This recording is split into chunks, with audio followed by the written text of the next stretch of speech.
Hello, it's Jang here with a look at the new LEGO DC Comics Superheroes Kryptonite Interception set, which includes a LexCorp forklift and, you know what? No. Forget about the forklift. Let's talk about this new Batmobile, the Dawn of Justice Batman vs. Superman movie, Batmobile. This thing's been a long time coming. We've seen teasers and leaked photos of the movie props for many months. And this is what LEGO has come up with to represent it in minifig scale.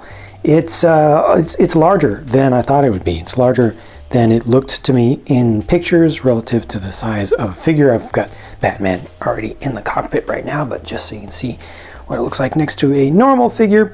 It's got a nice low profile though. I think it's actually pretty well scaled to minifigures. It's very difficult to pull off shapes like this. I know because I tried to make a mock of this thing based off the pictures, leaked images from the movie set. And I wasn't even trying to make mine able to be built from instructions and able to be played with by young kids.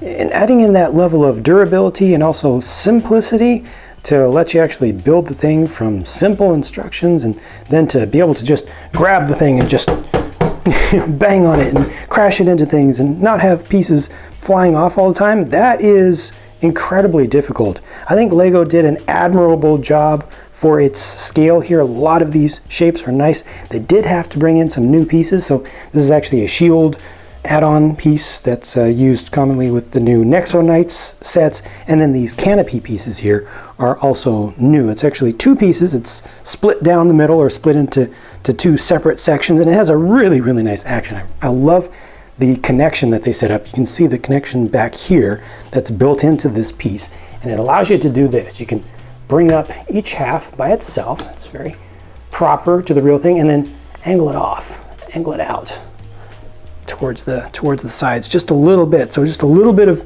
scissoring action built into it. And I think that it looks great. There's your Batman in there. It's kind of tough to see actually down into the cockpit area itself. There's just a couple stickers on the sides. No control yoke or steering wheel or anything like that. But just these pieces were absolutely crucial to get that low profile, nice sleek design with compound curves on it. And then you've got the little flaps on the front. Those are existing wing pieces from before. You've got your little turret on the front, which unfortunately is not able to rotate here, but it has a couple of little stud shooters built into it. I like all of this stuff back here. All of this shaping is great. It's phenomenal. I just don't like the front, especially around the axles with those exposed bushings there, and the gray wheels just looks a little bit unfinished, but all the other angles I think look really good. They even did a really good job back here at the back, looking in closer to the diff housing and the large brake discs. It does a good job of approximating the shapes that you see, or that you will see in the movie. And to have all these little flaps in different shapes at different angles, you can move this back and forth, but it's not going to fall off. You can move this up and down, but it's in there pretty securely. Even the little side cover coming off the axle there, that is so secure that is not going to fall off. You might accidentally make it go the wrong way in rough play, but this is put together solidly. Okay, so about that forklift. This is a very nice forklift.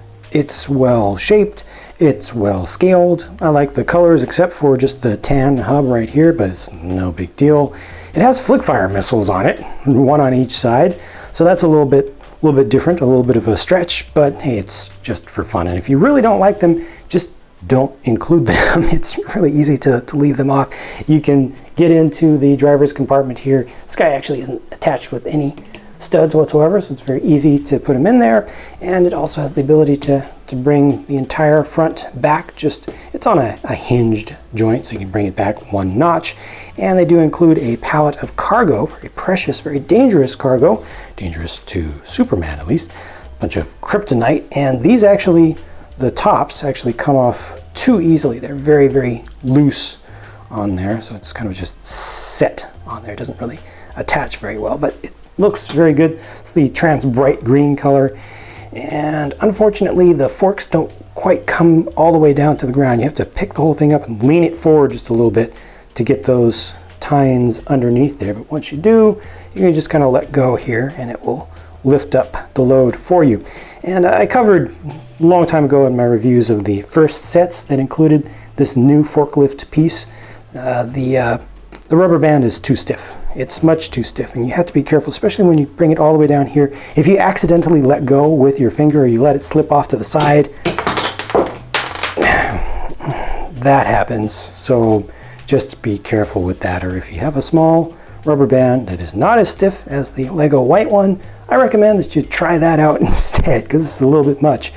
Causes a lot of destruction if you do that accidentally, but here's something that you can do on purpose that causes a lot of destruction. It's this little tab back here. It's intended to be hit, and if you hit it, you knock out the dude and you knock off the roll cage. So that's kind of simulating, you know, disabling the attack forklift here.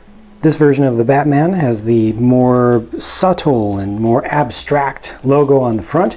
Fortunately, they did include the boots that they introduced relatively recently, so it's got the 2 color legs, and then the other 2 folks here are just generic LexCorp henchmen, and one of them gets what could be seen as a rocket launcher, I think, with a little stud shooter at the end. I actually like that use of the stud shooter. I think that's an appropriate size, and it's great to get the play value of actually being able to shoot with that. All of these have prints on the back, and with this nice cloth cape, you can very easily raise that up so you can see that print. And each of these has a good alternate face, a good alternate expression, and there's a better look at the main face for the Batman. Oh yeah, and this time around Batman goes for silver for his Batarang color. Lastly, quickly, the small comic that's included with this season's sets, and starts with not this set kind of featured, but moves into it right here, where we start to get into the contents of this set, and do hit pause as many times as you need to. I'm not going to spend a lot of time on this, but I just want to quickly go through it. And there are a total of 3 DC Comics sets, major ones that are released this season. So they cover scenarios to go with each of those, and then they end it with a little summary of the figures that are included in those sets. So the Batmobile was really tough for Lego to design. I really admire the job that they have done, although I really do wish that the front was just a little bit more finished looking. Other than that, everything else about this set is better than I could ask for it to be, and probably better than I personally could have done if I was designing it myself. So I really cannot complain, and I am happy with its value, with its price point. Let me know what you think about it though. I'd like to hear your opinion. Please leave a comment if you'd like to, and I'll talk to you again soon.